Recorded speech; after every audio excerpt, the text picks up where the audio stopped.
Hore, hore, hore, hore. Kita akhirnya menemui jawaban yang kita tunggu-tunggu. Kita tunggu-tunggu jawaban ini daripada Anwar Ibrahim. Kita memang suka apabila Anwar Ibrahim menjawab, menemplak apa yang didakwa oleh Mahathir Mohamad. Kita tunggu-tunggu, memang kita tunggu-tunggu dari kemarin sampailah pagi ini, sampailah ke petang ini, kita tunggu jawaban Anwar Ibrahim tentang dakwaan Mahathir. Kononnya Anwar Ibrahim ini seakan-akan boneka kepada DAP. Akhirnya yang kita tunggu-tunggu, Anwar Ibrahim nyatakan, jari Anwar Ibrahim macam ni gambar tu. Saya bukan boneka sesiapa. Ini kita tunggu-tunggu. Jawaban tuntas, jawaban berani, jawaban tak tangguh-tangguh, jawaban yang memalukan Mahathir semula.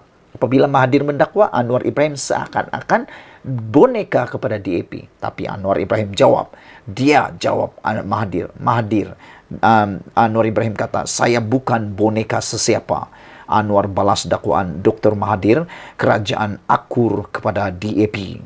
Perdana Menteri Anwar Ibrahim membalas semula kenyataan yang membayangkan dia tunduk kepada mana-mana pihak. Ya, setelah Dr. Mahathir Mohamad mendakwa kerajaan pimpinan Anwar terikat dengan DAP kerana parti itu memiliki anggota parlimen yang ramai. Ada dibahaskan kata kita tunduk kerana dukungan parti berasaskan Cina, DAP yang menguasai kerajaan. Perdana Menteri adalah saya. Saya bukan boneka sesiapa, kata Anwar Ibrahim. Alhamdulillah umur saya akan cecah 76 tahun. Saya tak boleh dibeli dengan wang ringgit. Kalau boleh dibeli, saya dah melencong lama dah, katanya dalam forum di Putrajaya hari ini. Saudara-saudara sekalian, apabila Anwar Ibrahim menyatakan dengan berani dan tuntasnya perkara ini, dia membidas Dr. Mahathir Mohamad hari ini yang dia mengatakan bahawa saya bukan boneka sesiapa. Ini kita tunggu-tunggu.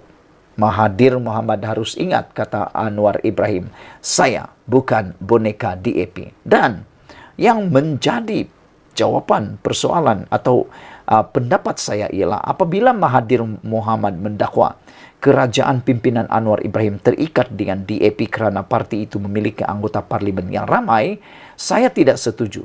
Kerana PKR juga memiliki kerusi yang hampir sama banyak dengan DAP. Walaupun DAP mempunyai kerusi yang banyak, tapi DAP sebenarnya tidak mempunyai asas untuk mengugut Anwar Ibrahim.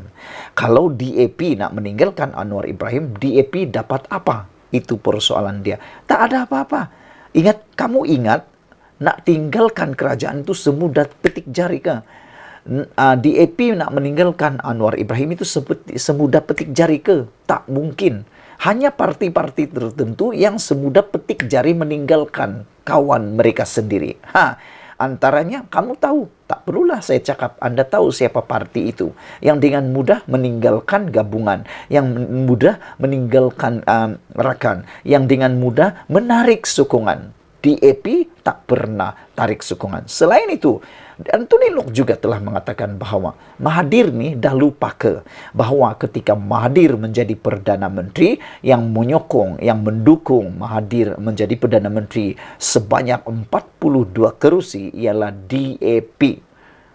Anthony Locke tanya kepada Mahathir, Mahathir dah lupa waktu kamu jadi Perdana Menteri, yang menyokong kamu jadi Perdana Menteri itu ialah 42 kerusi DAP yang menyokong Anda. Tapi Mahathir mula lupa, tak kenang jasa DAP.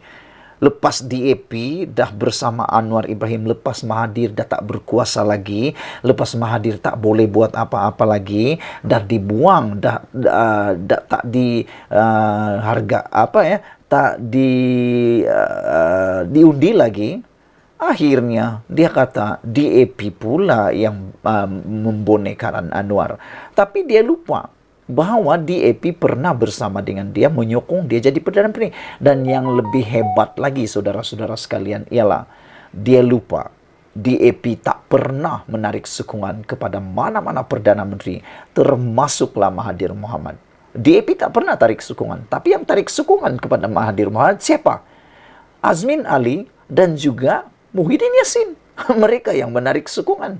Mereka yang menarik sokongan daripada kerajaan perpaduan. Sehingga Mahathir akhirnya terpaksa letak jawatan. Itu yang perlu Mahathir ingat. Tapi dia lupa. Dia lupa. Inilah sikap yang paling kita kata tahap apa ya? Hipokrasi tahap tertinggi. Jadi saudara-saudara sekalian, apabila Anwar Ibrahim kata saya bukan boneka DAP, dengan itu kita setuju. Saya sangat setuju Anwar Ibrahim tidak akan dapat diugut oleh DAP karena DAP lah yang memerlukan Anwar Ibrahim, bukan Anwar Ibrahim yang memerlukan DAP. Kalau DAP hendak pergi daripada kerajaan ini, kemana dia? Kemana dia? Anwar Ibrahim tak ada apa-apa, takut pun. Dan sudah terbukti waktu dua kali Anwar Ibrahim. Kali pertama Anwar Ibrahim mengusulkan sendiri, undi tidak percaya terhadap dirinya sendiri. Belum pernah Perdana Menteri buat begini. Tapi Anwar Ibrahim sanggup buat. Akhirnya dia menang hampir 2/3 di Dewan Rakyat. Kali kedua Anwar Ibrahim buat lagi, dia cabar pula. Pembangkang kali ini. Anwar Ibrahim kata, kalau ini Anda pula bawa usul. Tapi apa terjadi? Pembangkang tak berani nak buat undi usul, tak percaya terhadap Anwar Ibrahim. Jadi pada pendapat saya, ini adalah satu gagasan yang bohong. Anwar Ibrahim bukan orang yang boleh dijadikan boneka. Dan Anwar Ibrahim sendiri mengakui bahawa dia tidak akan tunduk mana-mana kuasa. Anwar Ibrahim kata, saya adalah Perdana Menteri. Perdana Menteri adalah saya, kata Anwar Ibrahim. Saya bukan boneka sesiapa. Saya bukan boneka sesiapa, kata Anwar Ibrahim. Alhamdulillah umur saya akan cacat 76 tahun. Saya tak boleh dibeli dengan wang ringgit, kata Anwar Ibrahim. Kalau dia boleh dibeli dengan wang ringgit, saya dah lama melencong, lama dah, kata Anwar Ibrahim. Jadi kita ucapkan tahniah syabas kepada Anwar Ibrahim. Dengan kenyataan ini, Anwar Ibrahim menang besar, kalahkan Mahathir sekali lagi. Sila share video ini supaya dapat menjawab apa yang dihantarkan, pembohongan yang dihantarkan di media sosial mengatakan Anwar Ibrahim ialah boneka kepada orang ini dan itulah. Tidak. Anwar Ibrahim ialah Perdana Menteri kita dan beliau kata dia bukan boleh dijual beli dan dia adalah Perdana Menteri dan dia bukan boneka kepada sesiapa. Harap ini dapat pengajaran kepada semua orang. Sekian dulu untuk kali ini. Jangan lupa tinggalkan komen Anda, tekan butang subscribe. Malaysia kita punya, kita jaga sama-sama cintai Malaysia. Kita jumpa lagi. Bye-bye. Selamat tengah hari, salam sejahtera. Terima kasih karena bersama dengan saya di Nazilin Unity Channel. Terus saja direct to the point. Dakwaan Mahathir tentang perlembagaan adalah fitnah. Tolong sebarkan konten kali ini. Ini dipetik daripada Syahbudin.com, satu laman web yang kita boleh percayai. Saudara-saudara sekalian, dakwaan Mahathir tentang perlembagaan adalah fitnah. Pengamal undang-undang berpandangan bekas Perdana Menteri Dr. Mahathir Mohamad telah salah faham apabila mendakwa mempromosikan negara berbilang bangsa bertentangan dengan perlembagaan persekutuan. Peguam perlembagaan Bastian Pius Vendragon berkata, dakwaan Mahathir adalah tidak betul kerana perkara 8 perlembagaan menyatakan bahawa semua orang adalah sama di sisi undang-undang dan berhak mendapat perlindungan. Beliau juga berkata, perlembagaan tidak bertujuan untuk menekankan kemalayuan Malaysia di kalangan masyarakat pelbagai etnik walaupun mengiktiraf hak Melayu dan Islam. Hanya kerana ia tidak menyatakan mana-mana dalam perlembagaan persekutuan bahawa Malaysia adalah masyarakat berbilang etnik, tidak bermakna ia tidak, kata Vendragon. Semalam, Mahathir di Twitter mendakwa usaha mempromosi negara berbilang kaum bertentangan dengan perlembagaan kerana Malaysia tidak pernah digambarkan sebagai negara berbilang kaum dalam perlembagaan. Beliau mendakwa perlembagaan menekankan kemelayuan Malaysia. Vendragon berkata, prinsip asas demokrasi berparlimen iaitu pengasingan kuasa antara eksekutif, badan perundangan dan badan kehakiman tidak dinyatakan dalam perlembagaan. Namun, telah berulang kali diperkatakan bahwa dalam keputusan Mahkamah Persekutuan bahwa apabila menganalisis perlembagaan persekutuan adalah jelas bahwa pengasingan kuasa adalah sebahagian daripada perlembagaan model Westminster Malaysia, katanya dalam FMT. Beliau berkata keistimewaan bukan hanya diberikan kepada orang Melayu tetapi juga kepada kumpulan masyarakat tertentu iaitu Bumiputra, anak negeri Sabah dan Sarawak serta orang asli di Semenanjung Malaysia. Menurutnya, mengambil kira perkara itu, perlembagaan persekutuan sebenarnya mengiktiraf setiap rakyat Malaysia dan telah memberikan mereka semua hak yang berbeza. Philip Koh, seorang profesor adjung di Universiti Malaya, menyifatkan tafsiran Mahathir terhadap perlembagaan sebagai fitnah. Saya ulang sekali lagi. Philip Koh, seorang profesor adjung di Universiti Malaya, menyifatkan tafsiran Mahathir terhadap perlembagaan sebagai fitnah.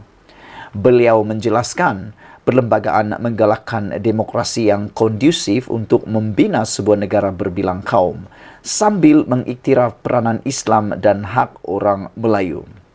Bagaimanapun, pengiktirafan perlembagaan ini tidak menafikan hakikat bahawa secara keseluruhannya perlembagaan persekutuan bertujuan untuk melindungi demokrasi liberal lanskap politik.